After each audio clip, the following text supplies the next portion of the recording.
Hi, James. Hello. How are you? Good. How are you? Good. Very good. Nice Good to to see you see you. finally. So when did you guys buy Salicutti then? Legally, we bought at the end of 15. So our first full plant cycle was 16. And so what was your first, so your first vintage was 2016 where you harvested the grapes and made the wine. Well, the situation was quite piacevole. No, I can only think of the Italian word. It was quite like you liked it. Yeah. It was pleasant, I guess, agreeable. Well, the agreeable thing was that for the next 3 years, he wanted to stay on, and we, didn't want to jump on the tractor just yet. So we had 3 years together.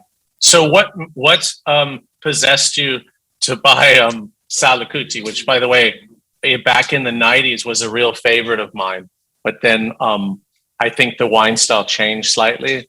But in any case, now you're owning it. Like, what was it? Just by luck, or was Salicutti something you had your eye on, or what's the story? No, you have to understand.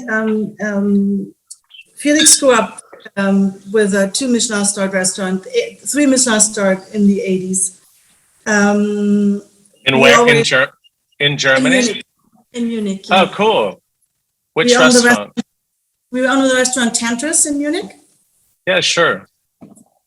And so his that's always been in the family. I've been in the family for 26 years. This is the part where you'd say I don't look it. Yeah, of course. That was always our mutual passion. So food and wine, and we've known Francesco and Stella and Jan from Pian de Lorino for quite some time. We would visit usually in June, July, and visit the winery. So we've also imported, when the German importer Vinaturel, who's now our importer, also wouldn't buy wines one year, we would buy them directly with the restaurant. We were friends, or as close to friends as Francesco would let anybody be. But so we wanted to invest in wine, not necessarily a winery, or to actually get our hands dirty. But then we kind of fell in love funny enough, with an Australian near Melbourne, Chardonnay Pinot, small, like the acre, hectare. I think it was also maybe 2.5, 3 hectares. And after that, we were at a YPO meeting in Melbourne, and we actually put in an offer for that, but another family was quicker, and so we went on our annual visit and told Jan about it. And I said, "Hey, Jan, funny thing, we almost became colleagues." And he said, "Oh, you're crazy. Francesco, I'm sure, would sell to you." And so Salicutti was never really on the market. The lawyer that we used is actually an old friend, is Robert Baumann from La Piede, but he's a good lawyer. So he did all the contracts. We worked with the same bank that has been working with Francesco for 30 years. So we didn't have to have any consultants or any, hedge funds or anything come in. He had a reasonable price to ask, and we had to ask my mother-in-law for a little bit of money, and off we went. Right. Well, and how many hectares is Salicutti now? Now it's 4.5, because we bought 1 small hectare. Why we bought, this was something that we thought we would buy like in some years, and then in 15, so the year that we actually talked to Jan about it, Felix had a major heart attack.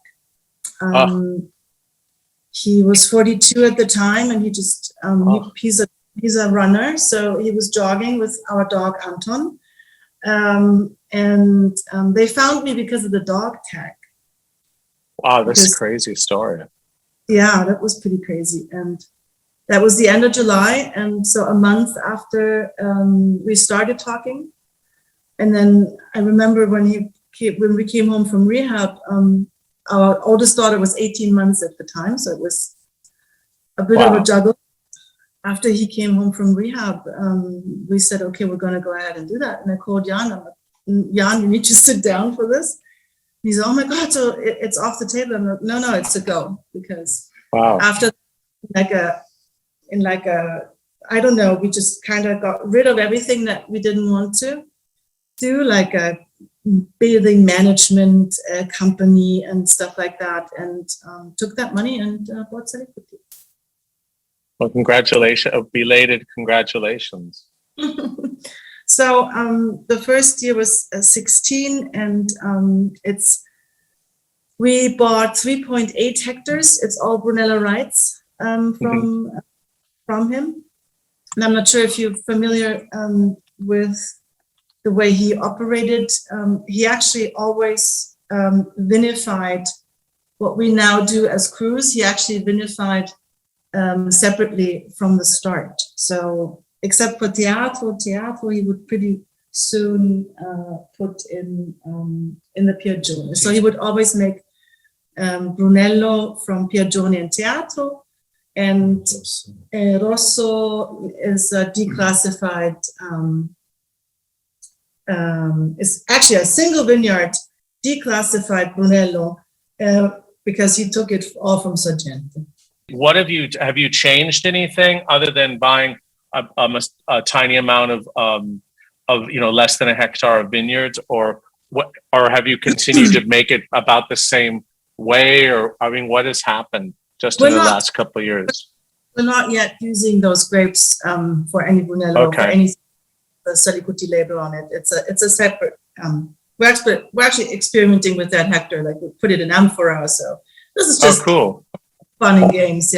Yeah. We used it to augment the Brunello rights here, so we can make even better quality because we have more Brunello rights. So that was kind of like the idea behind it. Well, congratulations. Listen, it's so nice to meet you, and it was great to hear the story. I hope to come and meet you in person one day. Also meet your husband, and it was so cool to see what you're doing. I'm a big fan.